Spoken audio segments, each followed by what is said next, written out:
Hello and welcome to 10 Days of Gratitude. I'm your host, Saenz. I'm so excited about 10 Days of Gratitude, as you'll see and last year you've seen, because it really brings us to the place of love and joy and peace.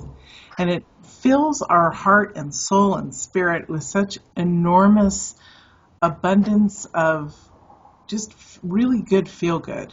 And that sounded funny, but it's okay because it really is what it is. And so I'd like to share with you this lovely lady sitting next to me, Maureen St. Germain. Welcome. And then Hi. I'll introduce you. This program. I'm so glad you're here. You're so lovely. I've gotten to interview Maureen a few times on the radio and on video. And so she's a very fun lady to get to know. I know you'll all love her. So Maureen is a spiritual or ascension teacher. She now is going by ascension teacher. She's amazing. She's just beautiful. You're going to love what she has to say. She has a book that we're going to talk about called Be the Genie. And I'm just going to put it over to her and let you, Maureen, share a little bit with us, and then we're going to start talking back and forth. Share with us what you want the audience to know about you and your work right now, and then I'm going to ask you some questions before we get into the topic of gratitude. Okay. So as a spiritual ascension teacher, I'm helping people find their true mission and become their best self. I've always felt very strongly about bringing the best in you forward. And sometimes when we're hurt or wounded or sad or angry, we have trouble doing that. Also, if we don't know that we're behaving badly, and that actually does happen, it's hard to shift and change. So I have little protocols that I give you. I give you little steps to take, and I'll share with you some wonderful ways to stay in gratitude and also to magnify your gratitude so that when you are hurt or wounded, you know what to do to fix it quickly and easily. That's awesome. Isn't gratitude really a major healing point to bring us back out of the depths of despair and frustration and into the light? Yes, it is. Yes, it is. My number one go-to thing is to tell people when somebody has hurt you, tell your he done me wrong story 3 times. Mm. And I had the most amazing experience with one of my sons a couple of days ago. This is a son, and I'll tell the longer story a little bit later as we speak, but this is a son who has repudiated me and been against me for many, many years of his young adulthood. And one day he decided that he had been wrong. Mm.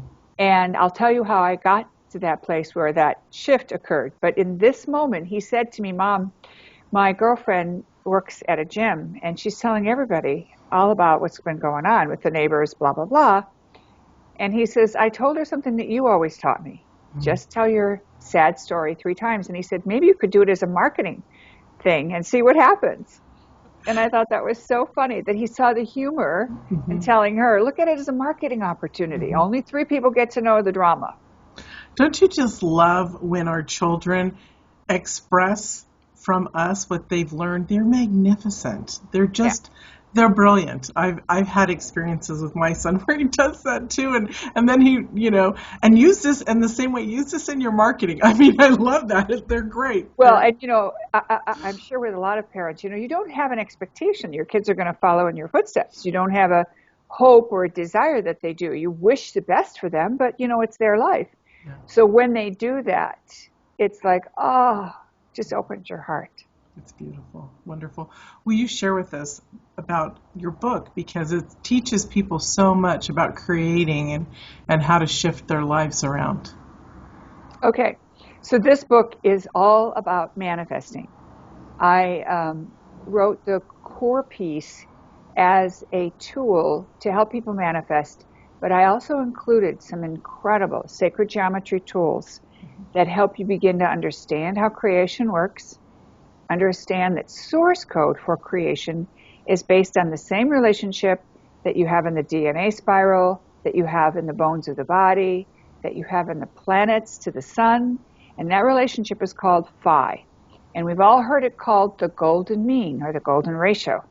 In fact, I was even watching a girl talk about her cosmetic surgery on a YouTube channel, and she referred to the golden ratio. So the golden ratio is a key piece that helps people understand why this particular system of manifestation works. And we also use lots of science to help you understand how to stay in a place of heart-centeredness and why these things matter and how it works. That's awesome. If more people enjoyed things like your book, we'd really live in a different place, wouldn't we? Yeah. Well, we're getting there. We're getting there. When one of my sons, my youngest son, was in college and he was traveling through Europe with his college choir, they were on a winter break kind of thing. And they got stuck in London because of inclement weather, trying to come back to the Midwest. And these girls were lamenting. They'd gone to a hotel the first night. Now they're back at Heathrow. It's jammed with people. It's overwhelming. Some of these girls had never been away from home, even though they were in their 20s. And he overheard a couple of girls saying, "We're never going to get home, and I don't know when we're going to get home, and I really miss my mom."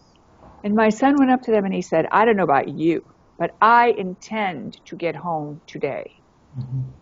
And what happened after that was that the band leader, the music leader, went to the airline and pressed them again and said, "I got all these kids. We got to do something with them."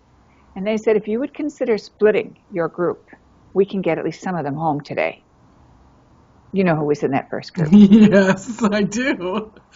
That's awesome. I love that. I love, this is a really good example for us during the holidays. I'm getting all teary-eyed. This is a really good example for us during the holidays with our children, because when we teach our children love and we teach our children intention, we teach our children gratitude, and they see us by example, they become amazing human beings. I took my son on a vacation the first time in a while, in the spring, and we were trying to come back from being in a cabin in the mountains. We had a glorious trip, and we took his car because it was a little bit rougher for the roads because it was very off-road. And we got down to the bottom of the hill, pulled into a gas station, and the car died. And he said, "Great, we're stuck here, Mom. We're going to be stuck here for the whole time." And I'm like, "Yeah, right." So I got very quiet and I just started doing my work. And of course, for those of you who don't understand this, our treatments are, we clear the energy, we clear the thought process, and we know, just as Maureen was saying, our intention to get home. I told him to turn back on the car. It came on, and we drove an hour and a half home. Now, the amazing thing was, at one point I said to my son, "Did you see me? Just be silent." And he said, "Yes, Mom." And I said I was doing my work, and I explained to him the process. And he was like, "Thank you very much." So now that's part of his life, or at least an introduction to it. And it's really beautiful. I'm so glad that you teach your kids and talk about this, because it really is a very glorious thing for us to teach our family, to teach those who watch us. I agree. We're very fortunate. Yeah. Thank you, honey. Share with us a little bit more about your work, and then we're going to talk about gratitude. Okay. Which we have been talking about gratitude before. Yeah, I have a lot to say about gratitude, but what I do is I have I used to joke around that I was like the Betty Crocker of spirituality, and I give you all the ingredients and you bring it home and cook it in your own oven, and your house smells nice and everyone thinks you're a great cook. But that felt like I was dating myself. So then I decided I would be like Martha Stewart, but then she went to jail. So then, fortunately, someone labeled me the practical mystic in a book on famous mystics. So I said, okay, that name sticks, I'll use it. So what I do is I teach people practical tools to bring spirituality into your life. My goal is to help everyone find easy, fun, comfortable tools. So in that regard, I've created a lot of different kinds of meditations. I have meditations for manifestation, for letting go, for selling your home, for doing wonderful guided 5D energy, or the MerKaBa. So I have a whole series of wonderful guided meditations. I have programs for people to learn how to connect with their higher self. I have trainings that I do in New York and in other cities. I present at world organizations and trade shows all over the world, and I have taught worldwide. I just got back from Asia, and I had a wonderfully amazing group of people who were just, they were wonderful students because they've not been indoctrinated with, I'll use the word false teachings or teachings that would hold them back. And so they're so ready and so open, and that's so amazing and wonderful and heartwarming. It's beautiful. Very, very beautiful. So I've written a number of books, one on meditation called Beyond the Flower of Life, and that could be used by anybody who meditates, not just people who do that particular form, because it's not, the form is not taught in that book. It's simply used as the basis. Now that you're meditating, you can do this. And then I've written a book on clearing work and how to clear your field. In fact, I just got an email from a lady who said, we did the clearing work with you, and then we had your reading, and the very next day my husband got a job. And she said, is it a coincidence? I don't think so. Yeah. I think there's a definite relationship because it's been a year of frustration. We finally reached out to you, and boom, everything comes together, just like your car.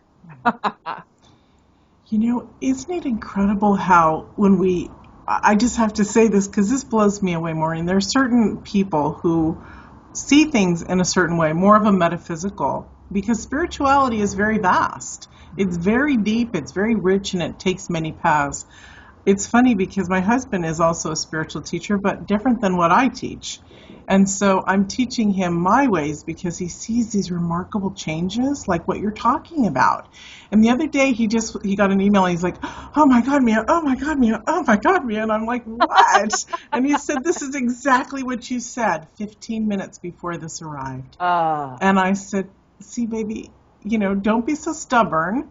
And just open up, because really it does work and it is beautiful. And what I like what you said about your work is that there's many different methods that you have on audio, because that way, not everybody, we don't all see things exactly the same. And sometimes it takes a little bit longer to process into something that we want, but we just are not getting it. So be patient, everyone, and just open your heart to it, because it's beautiful. We are all different. Can you talk a little bit about that?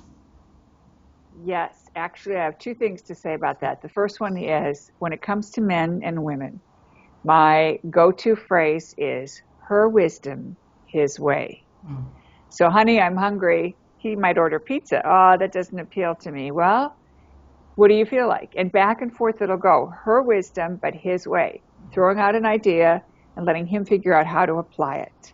And that's a very interesting concept. But whenever you get into a little tug of war between you and your honey, whether you're, no matter what your gender is, remember that the person who carries the most male energy, that's his way. And the person who carries the most female energy, that's her wisdom. And then once you recognize that's your contribution, then it's nice. It's not like, please load the dishwasher the way I like it loaded. That's my wisdom and my way. Here's what works for me. Yeah. That's awesome. I love that. So that's one thing. And then the other thing is, I talked about this one son of mine, and I'd like to share that for 5 years, he did everything he could to blacklist me, to his brothers, to anyone who would listen. And, it was really, really hard. And at one point I asked myself, well, I want to know when he's going to appreciate me, right? The gratitude thing. And I had just written a check for $2,000. I had no money in savings. I was a single parent, and I had just lost my job. So not only did I not have any money, but the check hadn't even cleared yet. And I'm feeling anxious because I didn't take care of myself first. And those of you who are moms or parents, you do that. Even though we know better, we still do it.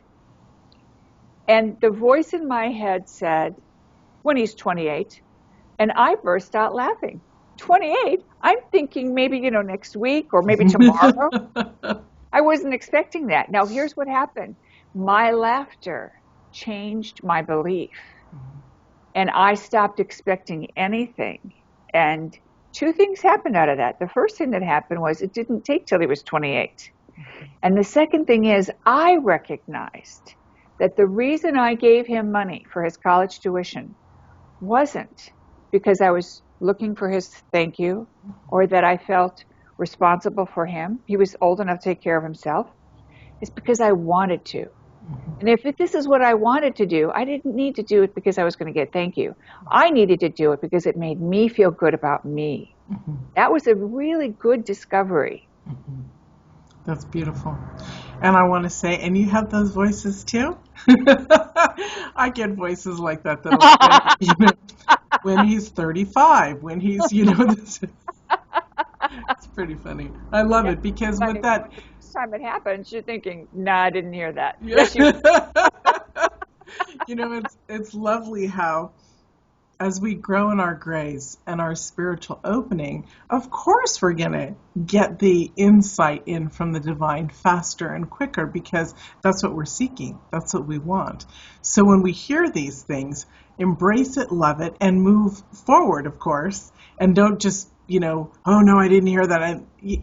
You know what I'm saying. It's just really beautiful to be so grateful that we have these abilities coming in because really all of us have these abilities. We just haven't opened up to the grace of them yet. So, and I love that you said that. It's just so great. It's like, okay, we're both moms.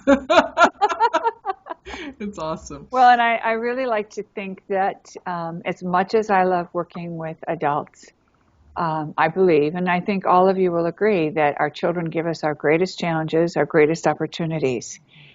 And when one of my sons started to announce to a big group of people at a big event that he was being honored, you know, I'll say he was referring to himself like the black sheep or something. And when it was my turn to speak, I said, you were never the problem child. Mm-hmm. You helped me come up higher and be a better mom because I knew you had something that no one else could see. Mm-hmm. Yeah, that's kind of cool. And these beliefs that we can break with our children, and there are so many family members, especially during this time of year watching this, the beliefs we can break with our family and our children, it's those of us who are brave enough to do that and to step forward and not accept it, that's beautiful. Mm-hmm. Well, you know, I have a blonde joke for this. And since I'm blonde, you know, I can tell these stories. And by the way, it's my own blonde joke. I'm not borrowing it from anybody else. Okay. So did you know that you can never say anything to offend a blonde? I didn't know that. You want to know why? Yes. We only hear compliments. And what happens is, and this actually happened to me one time when my stepfather said to me, oh, you're just like your mother. And I turned and I looked at him and I gave him the biggest smile. And this was very sincere. This was not put on. And I said, wow, thank you. That is one of the nicest things you have ever said to me. I love it. And he said, oh, I didn't. And he couldn't finish the sentence. Mm-hmm. And then my mother said, you know, she kind of pulled me aside. She said, I don't think he meant it. And I said, you know what? I get to decide. Mm-hmm. I get to decide. So we can all be blondes for the season. Mm-hmm. I love that. You know, I'm told quite a bit that I'm blonde. So like, you're really bright and you're really blonde. Thank you. Exactly. Oh, well, I like who I am, so thank you. It's pretty funny. And my sister is actually blonde and blue-eyed, and we look alike, so it's really wild. It's pretty funny. So let's talk about gratitude. What type of tips and tools do you give people, and what do you use in your life to bring it forward? I have a couple of really wonderful tools. The first one is find something outside of you to be grateful for. So when your life is falling apart, when you know, everything that you thought you valued has been taken away, find something that you can be grateful for. And one of the things that I did when I went through that was sunsets. Mm. So I would find a sunset and I felt so enriched because the sunsets were so beautiful. And the more I looked at them, the more I appreciated them.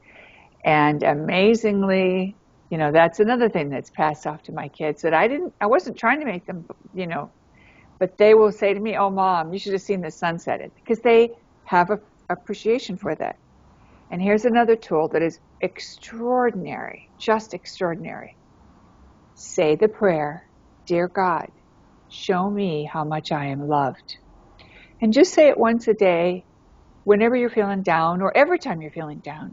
And you will be amazed, because you might not feel any different in the moment, but things will start to happen. People will start to find you. You will feel some interaction from someone, and you will begin to realize how much you are treasured. So one little prayer, "Dear God, show me how much I am loved." And it's answered, and it's amazing. And what happens is kind of like the joke a man told me, that whenever he gets in trouble with his wife, the first thing he does is stop digging. Good And for him. so the joke is that the dirt is coming down, but it's pushing that hole higher, and it gets out of the hole pretty quick. So when we say that prayer, "Dear God, show me how much I am loved," everything in our field changes, because it means we're open to love. We just don't know it's there. We don't feel it's there. We wonder if it's there, and we're inviting God to show us. That's beautiful. You know, I bet most people don't even think about asking God to show them love. It's really, really beautiful. Well, I will tell you, I was in a pretty dark place when I asked my angels, tell me what to do to get me out of this dark place. And I was in such a dark place at that time that I joke around and I say, you know, when you're in that really dark place and you don't want to do anything to make it better, you don't want any help making it better, and you sure as heck don't want anyone to tell you how to fix your problems. You're kind of happy in your misery, so to speak. That was where I was. And so when I asked the angels to help me, I said, and I'm not doing anything, so don't make it don't make it difficult. Not only don't make it difficult, but I'm not doing anything, so don't make me do something, you know. And that's when they said, well, just say this little prayer. So the angels get the credit for that one. Thank you, guys. That's beautiful. Yeah, really. That's really lovely. That's really, really lovely. In your book, Be the Genie, I was just thinking, in your book, Be the Genie, and you're teaching people about manifestation. I remember when I first met you several years back, and I interviewed you on my radio show. You had mentioned about an experience where you left your relationship or your relationship ended, and you had a lot of debt to cover that didn't belong to you. Now, you looked at this, and I still think of you at times when I talk to clients or something. You want to tell that story instead of me hashing it over? Sure. Well, and you can just jump in and, you know, prod me wherever you want me to go here. But I literally was hugely in debt. My former husband left me with the family debt. He had filed bankruptcy and named me as one of his creditors. I had one of my boys was in his first year of college, and my parental portion of his tuition was, you know, $10,000 a year, and I was barely making the house payment and going into debt, you know, a little bit each month, not counting that outstanding obligation for college. And what I did was imagine that the money was in place. And initially, I just manifested that first $5,000 that was due that first semester. But what was funny is, you know, the college sent me a letter saying, you know, just send us $5,000 for the first semester. And I remember reading it thinking, I can't do anything with that. So I pitched the letter. And then they sent me a letter saying, well, just send us, you know, $1,000 a month for the next 10 months. Since you didn't pay this, we presume you want to go on the payment plan. And I looked at that and I thought, well, if I give them $1,000, then I can't make the house payment. So I tossed that letter. And I remember thinking, I just have to have the money at the end of the semester so he can register for the next semester. Well, at the end of the first semester, I thought, oh my God, I don't want to do this, you know, 7 more times. So then I went bigger. And I said, what is it that I really wanted? And what I really wanted was for him to finish college and to graduate. So I was so terrified of the money and how much money we were talking about, because it was like over 40 grand a year for total for those 4 years. I thought, well, what is it that I want? And I couldn't visualize having that kind of money in my checking account. So then I went to a visual of his graduation, and I saw him in a cap and gown.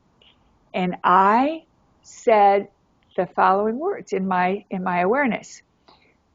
There were some scary moments, but it wasn't that hard. Now, what's really interesting is I couldn't even conjure up him in his cap and gown. So I got a picture from his high school graduation and put it on my desk at work. And every time I was scared, I would pull that picture up and I would look at it. And I would say to myself, like I'm talking to him, just like I'm talking to you, there were some scary moments, but it wasn't that hard. That's really, really beautiful, because you came from a place of love and you really worked through a lot there, because that is one of the scary things that affects people in general. Well, and that's one of the things in the Genie system that's so very important, is you do not go into denial about your current situation. You cannot say that it isn't so, because part of you know that it is. What you do instead is allow yourself to have more than one version of the reality. Just like when you go to the movies, you believe what they're showing you in the movies because you jump when they do something scary, you laugh when they make a joke. So it's possible for people to hold more than one version of the reality. We just never considered doing it in this way. And so what that does is gives you the permission to, yeah, I'm terrified in this moment. And, you know, when I started out, the only one of those two statements I truly, truly believed was the scary one. But I have to keep saying it, that it wasn't that hard until I know it's true. Yeah. And then you get to a point, because you've seen so much, you've experienced so much, that if something came up that was scary or slightly scary, you're able to switch back into the not scary version of it, because you know how things work. You know how things are processed. Oh, yeah. And that does happen to all of us. You know, you get a bill you weren't expecting. And in the early years, when I was literally living from week to week, and I would get a bill that I had forgotten about. You know, I'd bought a piece of advertising or something, you know, and here's an $800 bill that, oh my God, what am I going to do with that?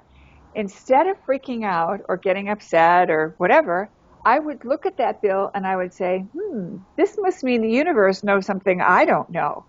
It must mean there's money coming in if they're sending me a bill. Yeah, that's right. Because I teach people, you know, you have a contract with the universe. So if you own your contract to the universe, then when something changes in your day-to-day situation, it's no big deal. It just means that the universe has changed your contracting situation. It doesn't mean you don't have a contract. Right. So, and that's very powerful, because then you're putting it right back on the universe. Okay, well, figure it out. There's something here I didn't know, but I'm sure the universe has got me covered. I wonder what that is. Right. And to open up to what can be. Recently, I had gone through so much stress. I just want to share this with you guys. Went through so much stress. I have a magazine. I've, coaching, blah, blah, blah. Not in a bad way, blah, blah, blah. But it got overwhelming. Everything just came up at once. Bills, my employees, everything. And all of a sudden I started thinking, what would it feel like and be like to just let it go? Because for the first time in my life, as I'm growing, I'm also intolerant of things that are not smooth. And so I'm like, I'm not willing to live in a place that's not smooth, in a state of grace that's not smooth. And so I started thinking about, what would that look like? And for 24 hours, I allowed myself to be in that space. And what happened the next day, because as you had said before, tell your story to yourself 3 times and move on, because right. It's the moving on part. So I knew I could be in that place for 24 hours. I was, in that place thinking, well, I'm just going to go buy land somewhere and build a house, and that's it. I'm not going to teach anymore. I'm just going to live life this way, whether anybody wants to come with me or not. I woke up the next day and all these beautiful things started coming in about my work. And it's like, okay, so I was able to separate out, and now I'm refreshed to start again, or to see it that way. So that's very cool. That's very cool. Sometimes the lovely thing to do, to go to sleep with that. Yeah, the other day I was exploring with someone the whole possibility of what if everybody had plenty of money to pay their bills, to take care of themselves and their family, to do what they needed to do. What would you do differently? And it's so interesting to hear what people say. One of my big questions, would you still come to work? And even in the fast food places, people have said, oh, I'd still come to work. I know I like to work. And what was really funny is I was teasing my assistant and asked her the same question.